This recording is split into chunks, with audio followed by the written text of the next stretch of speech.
안녕하세요. 에리카 공학국 여러분, 에리카입니다. 오늘은 지난 시간에 이어서 계속해서 팔품사의 전치사 파트를 시작을 하도록 할게요. 우선 전치사가 무엇이냐? 그것부터 한번 알아보도록 할까요? 전치사란 영어로는 뭐라고 얘기를 하냐면 preposition이라고 해요. pre가 무슨 뜻이에요? 이전에, 앞에라는 뜻이죠.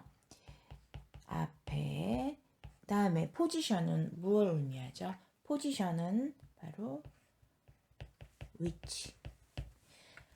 전치사는 이름에서 벌써 얘가 어디에 위치해 있다라고 지금 알려주고 있어요. 앞에 위치하고 있어요. 그렇다면 전치사는 과연 누구 앞에 위치했을까요? 팔품사 중에서 가장 중요한 품사는 그럼 과연 무엇일까요? 여러분들은 항상 영어는 모든 중요한 것을 앞으로 빼고 싶어 하는 성향이 있는데요. 팔품사도 사실 마찬가지예요.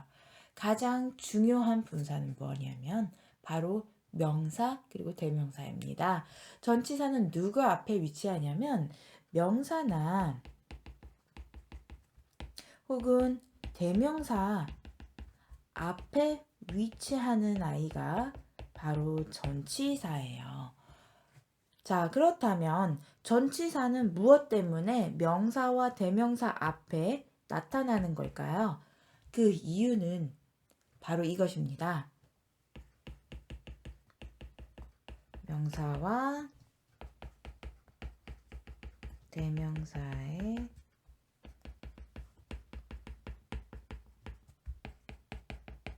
바꾸기 위해서. 전치사가 명사, 대명사 앞에 위치한 이유는 바로 이거죠. 명사와 대명사의 성격을 바꾸기 위해서. 그렇다면 명사와 대명사는 어떠한 성격을 가지고 있느냐? 명사와 대명사는 문장에서 무슨 역할을 하는지 여러분들 기억하고 계시나요? 명사와 대명사는 주어, 목적어, 보어 역할을 하고 있어요. 그런데 주어, 목적어, 보어 역할이 아닌 다른 역할을 하고 싶을 때 무엇을 활용하냐? 오늘 배우는 이거 전치사를 활용한다라는 거죠.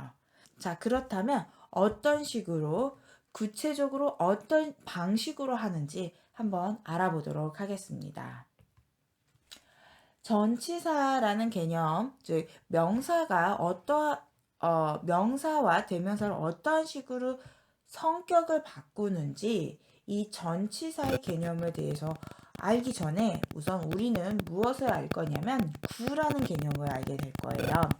구라는 것은 뭐냐면 두 개 이상의 단어가 모여서 하나의 품사 역할을 하는 것을 우린 구라고 하는데요. 이때 구는 딱 세 가지가 있어요. 명사 역할하면 명사구죠.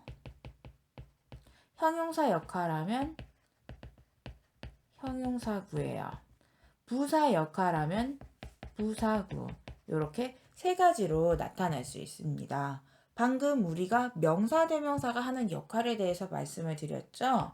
무슨 역할을 한다고 그랬죠? 문장에서 주어 그리고 보어 그리고 목적어 역할을 한다고요. 자, 오늘 지금 우리가 배우고 계시는 전치사는요. 무엇을 바꾼다고요? 명사, 대명사의 성격을 바꾼다고요. 그럼 명사구로 역할을 바꾸지는 않을 거예요. 그럼 무슨 역할을 하냐? 맞습니다. 형용사 역할과 부사 역할로 성격을 바꿔주는데 도와주는 게 바로 전치사라는 거죠.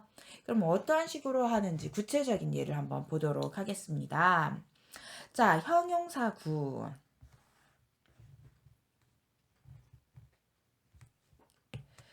The book on the table is mine. 우선 여기서 여러분들 저와 함께 찾아보셔야 할 게 있죠? 바로 뭐죠? 전치사입니다. 이 문장의 전치사는 누가 있나요? The book on the table is mine. 여기에서의 전치사는 on이 있겠죠. 자, 이 전치사는 어떤 역할을 한다고요? 명사, 대명사 앞에 나와서 그 명사의 성격을 바꿔준다고요. 그러면 이 전치사와 관련이 깊은 명사는 누굴까요? 바로 그 전치사 바로 뒤에 있는 명사 테이블이 이 전치사와 관련 있는 명사라고 볼 수 있죠. 그래서 on the table 둥근 가로 하고요. 자, 그러면 얘가 무슨 역할을 하냐? 그 테이블 위에 있는 책, 앞에 나와 있는 명사, 북을 지금 무엇 해주고 있어요? 꾸며주고 있죠. 자, 명사로 꾸며주면 품사가 무엇이죠? 맞습니다. 형용사예요.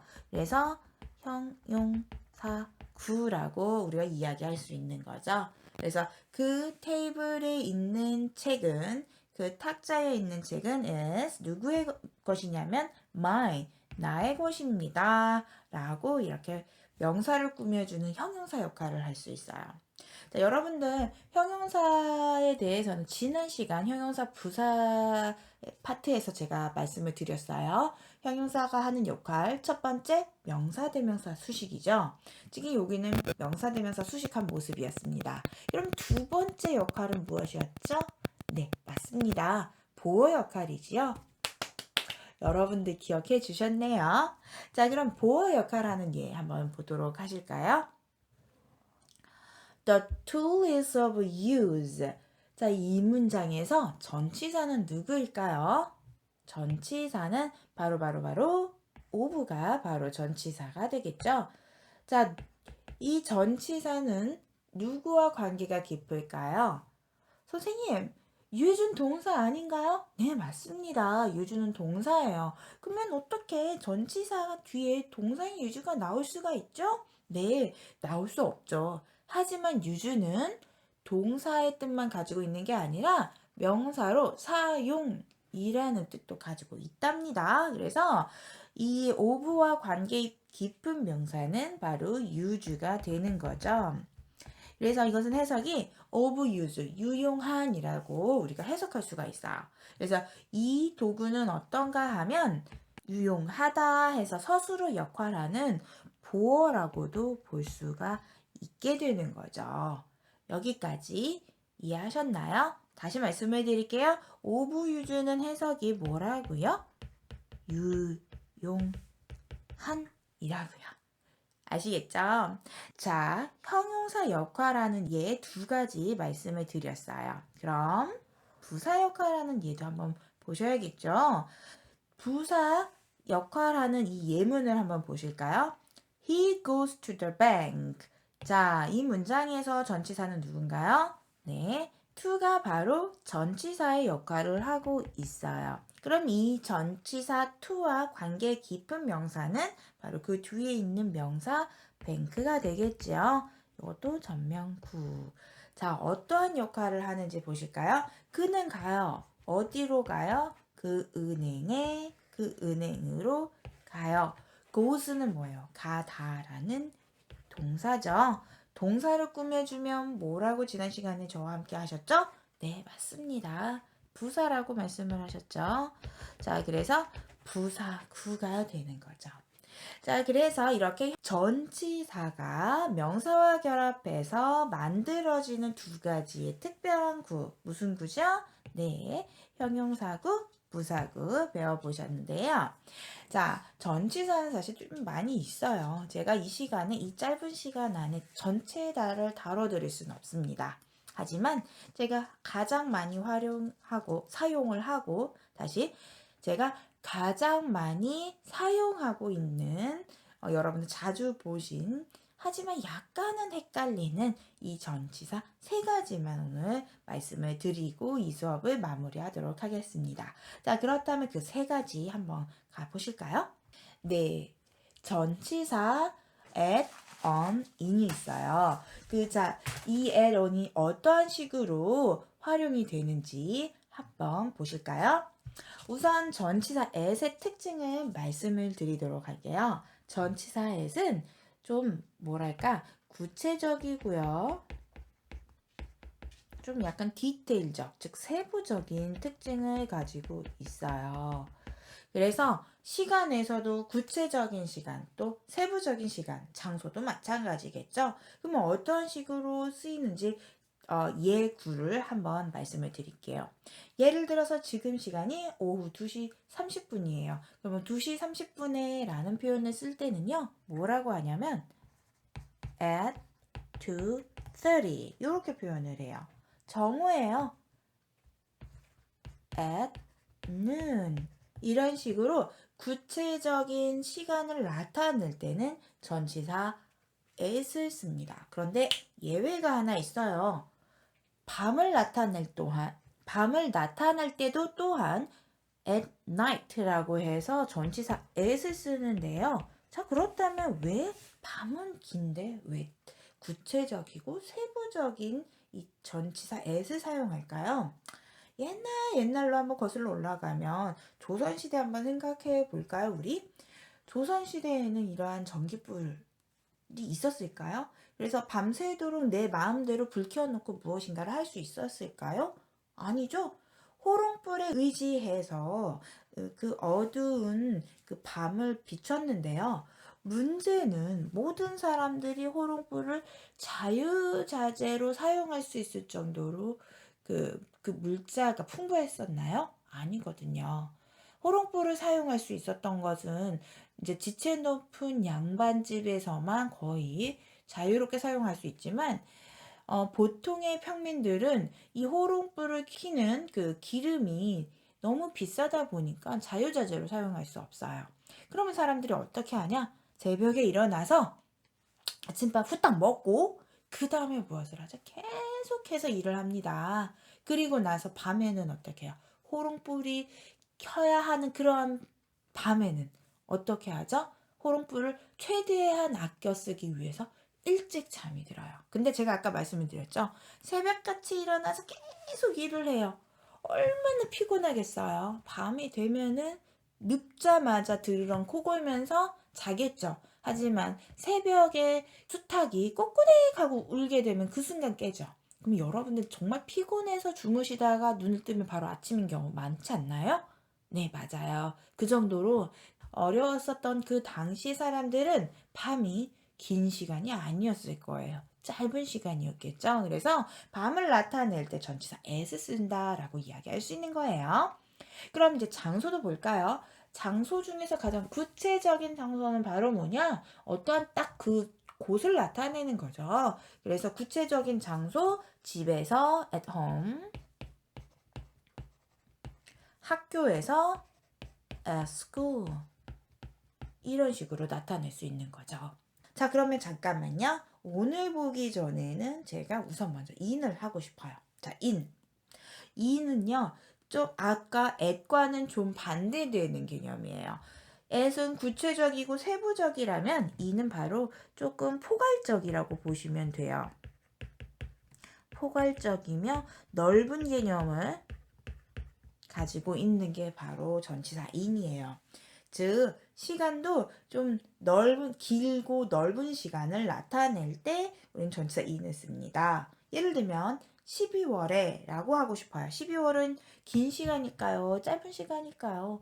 30일인가요? 31일인가요? 어쨌든 긴 시간이죠. 그죠? 30일이든 31일이든 간에 긴 시간이라는 거예요. 그럼 당연히 전치사 in을 사용해야겠죠? 그래서 in December. 자, 현재 지금 몇 년도예요, 우리? 지금 2020년도를 살고 있죠? 그래서 2020년도 말해 뭐해. 디셈버 자체가 긴 시간인데. 그죠? In 2020. 긴 시간을 나타낼 땐 이렇게 전치사 in을 씁니다. 그러면 장소의 개념도 마찬가지예요. 넓은 장소를 나타낼 때는 전치사 in을 쓰죠. 이 세상에서 가장 넓은 장소는 어디예요? 맞아요. 이 세상 자체가 넓죠. 그래서 뭐라고 얘기할 수 있죠?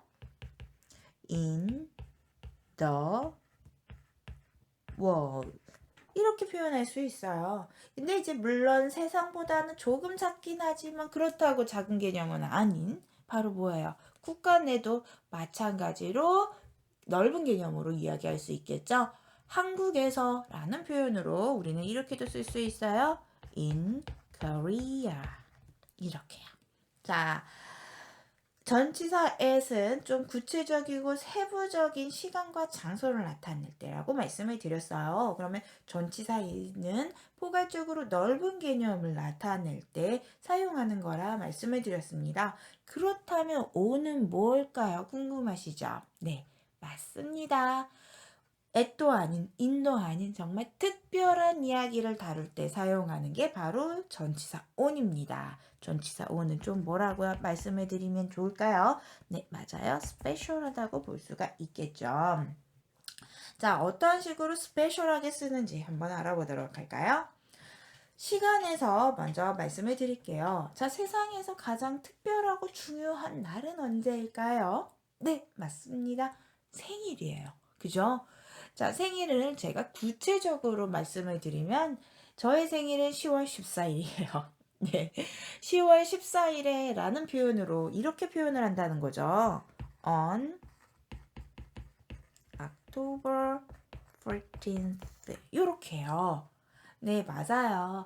저는 이제 제 생일이 중요하지만 여러분들한테는 제 생일이 중요하지 않죠. 네, 중요해서라고 말씀을 드리기보다는 구체적으로 어떤 날을 톡 하고 찝어줄 때 사용하는 전치사라는 걸 말씀을 드리고 싶어서 이렇게 말씀을 드렸어요. 당연히 생일과 같은 이제 예수님의 생일과 같이 특별한 날은 그럼 어떻게 말씀을 드릴 수 있을까요? 네, on Christmas 이렇게 표현을 할 수 있는 거죠. 자, 구체적인 날짜를 나타낼 때는 전치사 on을 사용하는데요. 요때도 사용한다라는 게 조금 특이한 경우예요. 보통 시간이나 날씨를 나타낼 때는 12진법을 사용하지 않나요? 이게 무슨 말이냐고요? 여러분들 시간은 24시간이긴 하지만 이거를 낮밤으로 딱 나누면 12시간, 12시간을 합해 놓은 거잖아요. 또 하나는 달도 마찬가지로 몇 개의 계월로 나눠져 있죠? 12개의 계월로 나눠져 있어요. 그래서 보통 시간은 약간 12라는 숫자와 관계가 있는데 얘만은 요거와 조금 벗어나는 애가 있죠. 그게 바로 뭐냐면 일주일이에요. 일주일은 12일이 아니라는 게 좀 특이하지 않나요? 저도 왜 그런지는 모르겠습니다. 어쨌든 그래서 요일은 좀 특별하다고 우리가 볼 수가 있어요. 그 특별한 요일은 그래서 전치사를 on을 사용해서 나타난다라는 거지요. 자, 그러면 요일을 나타낼 때 이렇게 전치사 on을 쓰는 아주 구체적인 특별한 이유가 생겼지요? 자, 그래서 목요일이라고 표현을 하면 어떻게 갈까요? On Thursday 이렇게 가죠. 네, 시간에서 특별한 날이나 그 요일을 나타낼 때는 전치사 on을 쓴다라는 거 이제 한번 확인하셨고요. 그럼 이제 특별한 장소도 한번 말씀을 드릴게요. 우리 보통 장소 하면은 예를 들어서 얘들아 오늘 백화점에서 만나, 얘들아 오늘 어떤 극장에서 만나 하면서 특별한 장소를 지칭할 땐 우리는 이렇게 백화점, 학교, 뭐 아까 말씀드렸던 뭐 극장 같이 사면이 벽으로 둘러싸인 곳을 이야기할 때 우리가 한 장소라고 얘기를 하잖아요. 근데 이러한 곳도 장소예요. 어떠한 곳? 바로 벽이 없는 곳. 벽이 없으니까 그만큼 특별하지 않나요? 네, 저 막 말 갖다 붙이는 거 맞습니다. 하지만 이럴 때 이렇게 쓰는 거긴 해요. 그래서 저는 지금 이러한 식으로 예를 들이면서 이렇게 활용해 보시라고 네, 제시를 드리는 거니까요. 제 말을 꼭 믿으실 필요는 없지만, 그럴 수도 있네 라고 생각하시고 네, 활용을 해주셨으면 좋겠어요. 네, 길거리에서 사실 길거리 같은 경우에는 벽이 없잖아요.